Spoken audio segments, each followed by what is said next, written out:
I was in the middle of a mayor's conference, shaking hands, giving speeches, doing the usual dance of public service, when I got the call that changed everything.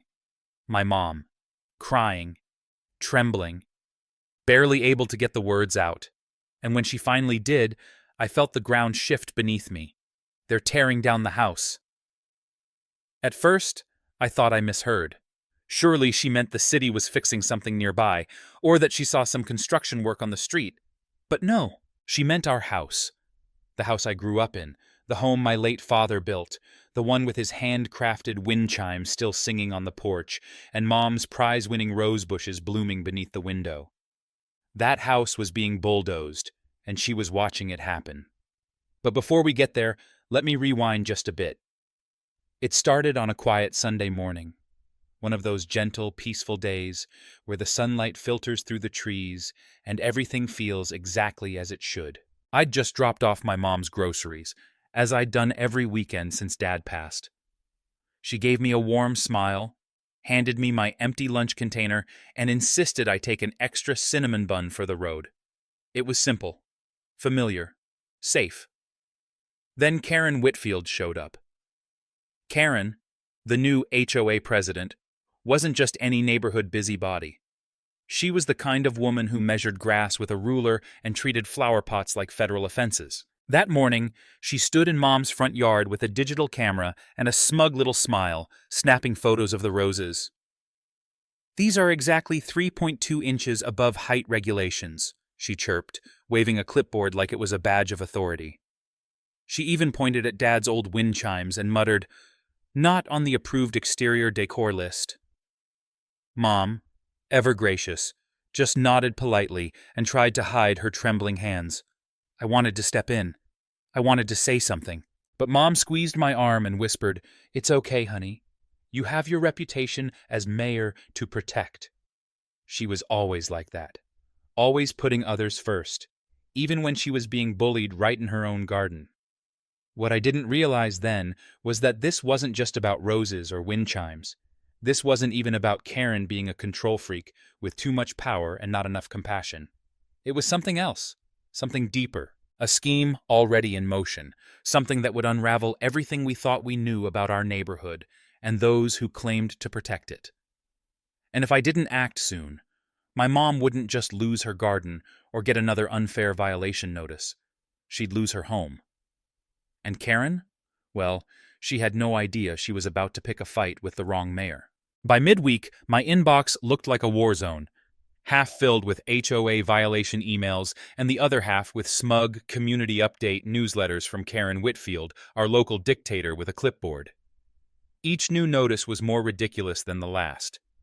First, it was the unauthorized bird activity in Mom's backyard. Yes, apparently too many cardinals at the feeder now constituted a fine. Then came the complaint about the mailbox being aesthetically inconsistent with the rest of the street. I stared at the photo they'd attached, the same exact mailbox that had been there for 40 years, and which, fun fact, Karen's husband had installed back in the 80s. The irony would have been hilarious if it weren't so infuriating. But it wasn't just the absurdity of the violations that started to gnaw at me. It was their frequency and timing. They were arriving like clockwork, almost daily, always signed off with Karen's signature flourish, "For the greater good of the community." Give me a break. What greater good involves threatening a 78-year-old woman over a rosebush? What kind of person needs that level of control to feel powerful? And then, because of course, came the real kicker. A community enhancement proposal on the agenda for the next HOA meeting. I nearly laughed out loud reading it. A sleek, shiny new parking lot to improve accessibility and property values, it said. Sounds nice, right? Except when I checked the attached map, I noticed something familiar. The proposed site for this enhancement was a small row of houses, including my mother's. Coincidence? Sure. And I suppose Karen's designer shoes just happened to step into a steaming pile of convenient timing, too. I tried requesting the HOA documents, just a friendly peek into how decisions were being made. Guess what? Denied. Conflict of interest, they claimed. Apparently, being the mayor now made me too dangerous to look at public records. That's when my sarcasm turned to steel. You see, I didn't just spend 5 years navigating city corruption, budget red tape, and political landmines to get stonewalled by a woman who can't even pronounce municipal zoning code. So, I made a few calls, pulled some strings, hired a private investigator. If Karen wanted a war, I'd give her one. With legal teams, city records, and a media strategy she couldn't even begin to spell. It wasn't just about Mom anymore. It was about every neighbor who'd quietly removed their wind chimes, painted over their mailboxes, or paid a fine they didn't understand just to avoid confrontation. Karen had built her little empire of fear on silence and compliance. But she forgot one thing. Some of us don't stay silent. And I don't play by her rules. I write them. It was a moment seared into my memory like a scar that will never heal. The sound of my mother's trembling voice on the phone, choked by panic and disbelief, still echoes in my ears. "Sweetie, there are big yellow machines outside.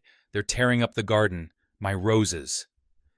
I was thousands of miles away at a mayor's conference, suited up, surrounded by polished officials talking about infrastructure. But none of their policies or PowerPoints could prepare me for what I was hearing.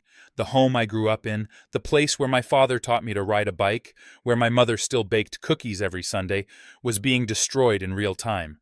And I was helpless to stop it. As I scrambled out of the conference room, my hands were shaking so violently I almost dropped my phone. I kept her on the line, her sobs cutting through the background noise of crashing wood and machinery. Through muffled cries, she gasped, "They say I have 10 minutes to leave. Karen's here. She's laughing." My blood boiled, but there was nothing I could do. No emergency line would move fast enough. No badge or title could rewind time. I could hear everything, the splintering of beams, the screech of metal, the shriek of a lifetime being razed to the ground. Sarah, my old friend and councilwoman who lived nearby, rushed over, streaming the scene for me through shaky hands. I watched it happen on a 6-inch screen. Mom's flower beds trampled, her bird feeder crushed, Dad's wind chime silenced under a heap of debris. And Karen stood on her porch, sipping champagne like she was watching a fireworks show. That smug smile, that cold indifference, shattered something inside me. This wasn't just about a house. This was a deliberate, calculated act of cruelty, a flex of power by someone who thought she could get away with anything. When I finally returned home hours later, I found my mother curled up on Sarah's couch, still wearing the cardigan Dad gave her on their 40th anniversary. In her lap were the only things she managed to save: his folded American flag, her medicine bag, and one old photo album. Everything else was gone, reduced to dust and ashes. She looked at me with eyes hollowed by grief, barely able to speak. "I told them, you're the mayor." "But she just laughed," she whispered. My heart shattered. No title, no authority, no power in that moment could undo what had been done. The injustice wasn't just in the act itself, it was in the pretense. The so-called emergency demolition order signed without proper permits. The property inspectors sent days before with cameras, pretending to be concerned about safety, and the violation notices, dozens of them, that had stacked up like dominoes to justify the unthinkable. But the truth was clearer than ever. This wasn't about regulation. It was about greed. It was about control. It was about a woman who used power to destroy rather than protect. That night, I didn't sleep. I sat at the kitchen table with Sarah, poring over maps, timelines, and paperwork. My hands clenched tighter with every new piece of evidence. And when I found a misdated violation notice, Karen's signature scrawled in a hurry, forged to push a demolition deadline, I felt something shift inside me. The grief didn't disappear. It hardened. I made a silent vow, staring at the ruins from the window. Karen had crushed the bricks and mortar of our past, but she'd also lit a fire in me that would burn through every layer of her lies. And now, it was personal. Sleep was impossible that night. Every time I closed my eyes, I saw the demolition. I heard the splintering of wood. I saw my mother's trembling hands clutching that single salvaged photo album. But in the stillness of my living room, surrounded by scattered violation notices and a laptop glowing in the dark, something shifted. I wasn't grieving anymore. I was digging for answers, for the truth, for justice. And that's when the tide began to turn. Sarah arrived just after 3 a.m., still in her pajamas but wide awake and fierce. "You said something didn't feel right about the paperwork," she said, dropping a stack of old municipal maps and building permits on the table. "Let's find out why." We spread everything out across my kitchen island like a war table. The documents were dusty, some yellowed with age, others recent and suspiciously pristine. As I compared my mother's original property deeds with newer HOA boundary maps, a chill crawled down my spine. "Wait," I whispered, pointing to a faint dotted line on a survey from 1975. "Look at this," Sarah leaned in. "That's the original boundary." "And look where the HOA's jurisdiction ends, right here," I said, tapping the faded ink with growing disbelief. "That's 3.5 feet before Mom's front porch. They had no legal right to touch the property." The room fell silent, the weight of the discovery sinking in. This wasn't just a moral outrage, it was a legal violation. The so-called emergency demolition had occurred outside HOA territory. That meant every paper they had filed, every order they had executed, was null and void. Karen's plan had been built on a lie, and now we had the proof to unravel it all. But we weren't done. We turned our attention to the demolition contract next. That's when the real rot revealed itself. Golden Parking Solutions, the company hired to tear down my childhood home, wasn't just any contractor. It was a subsidiary of Whitfield Development Corp. Karen Whitfield's husband, Thomas, was the CEO. My jaw clenched. The pieces were snapping into place like a lock being picked open. The emergency demolition was nothing more than a business move, a land grab masked in bureaucracy. And the violation notices? Just tools in their scheme to pressure homeowners into giving up their land for pennies on the dollar. Just as we were absorbing the weight of that realization, my phone buzzed. It was a message from Mike Reynolds, an old college friend turned investigative reporter. "Check your email. You'll want to see this." I clicked it open, and there it was. Grainy but unmistakable footage from a city security camera behind the community center. Karen and her husband meeting late at night with a demolition crew rep, envelopes exchanged, blueprints unfurled, handshakes sealed. The final nail.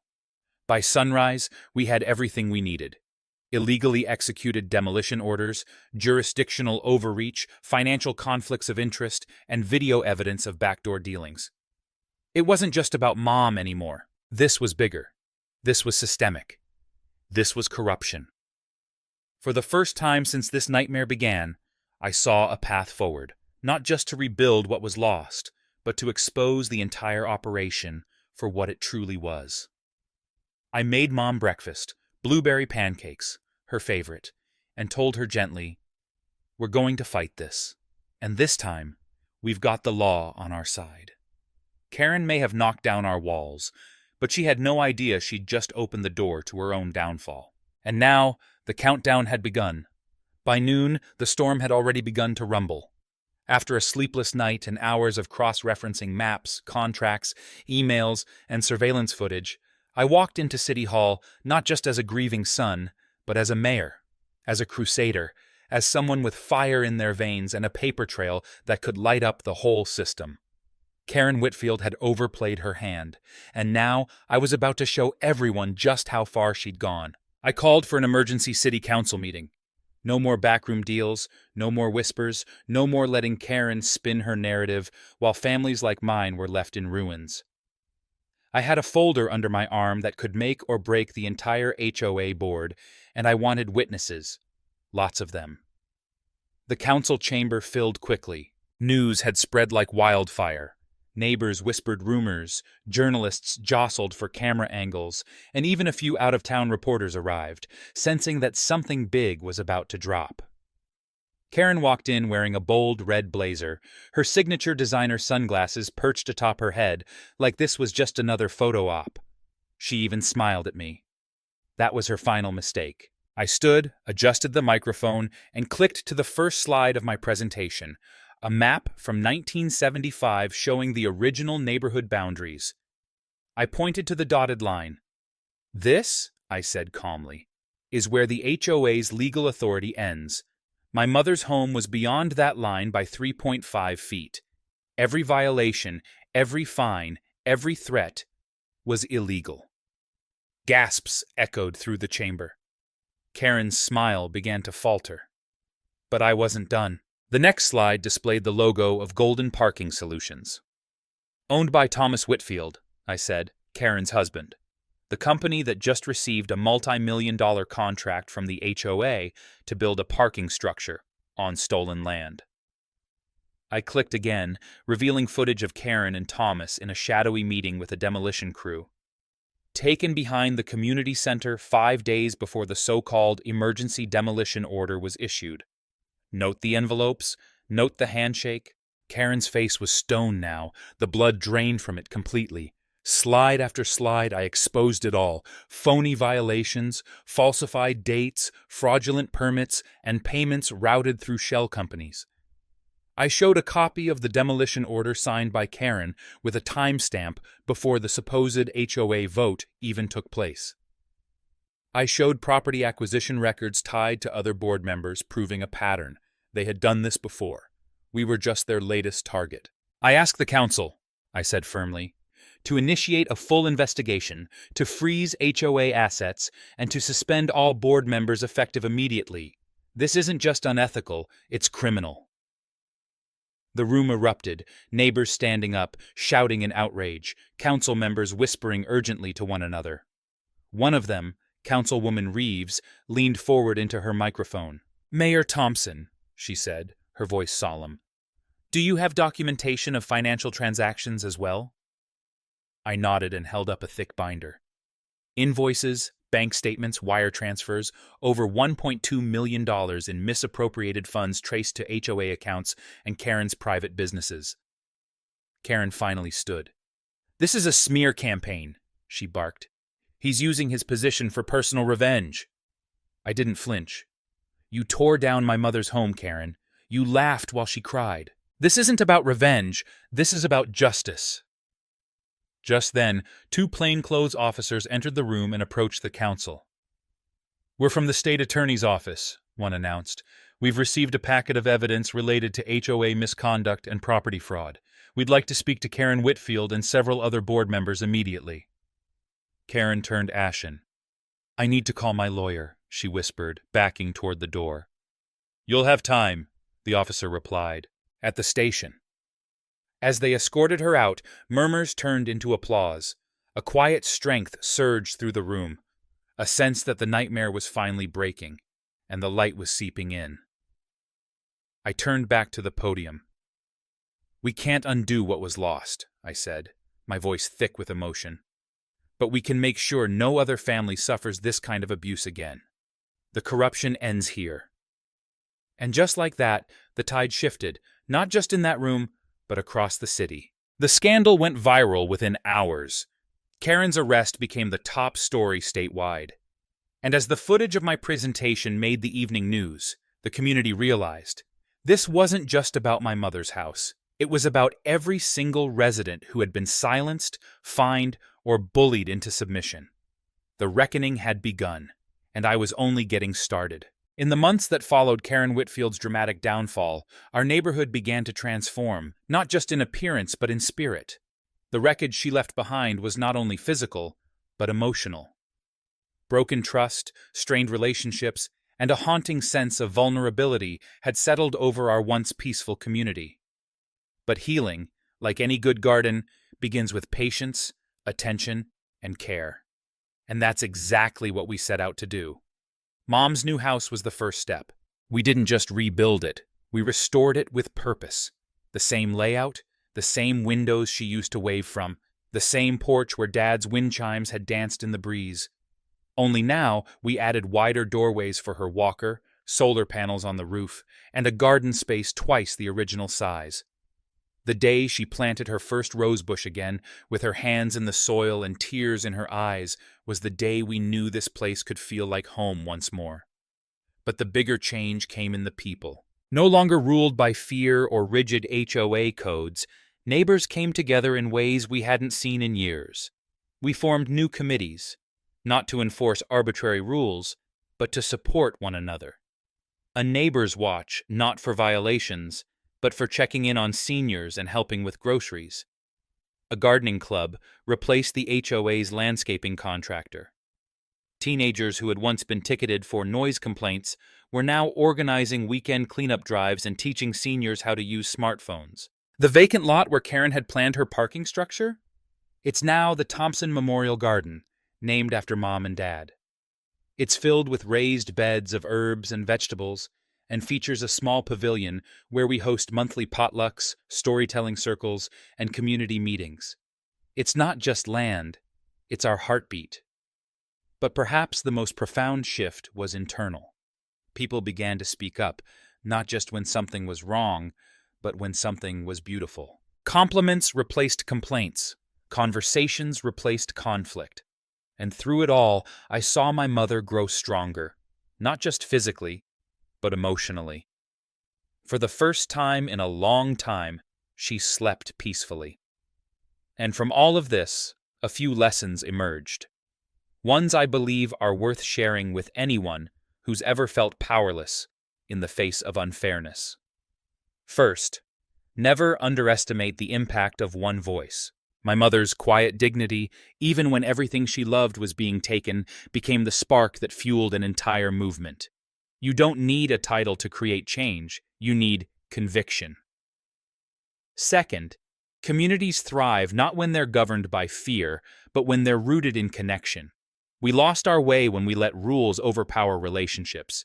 But once we shifted our focus to care and cooperation, everything else followed naturally.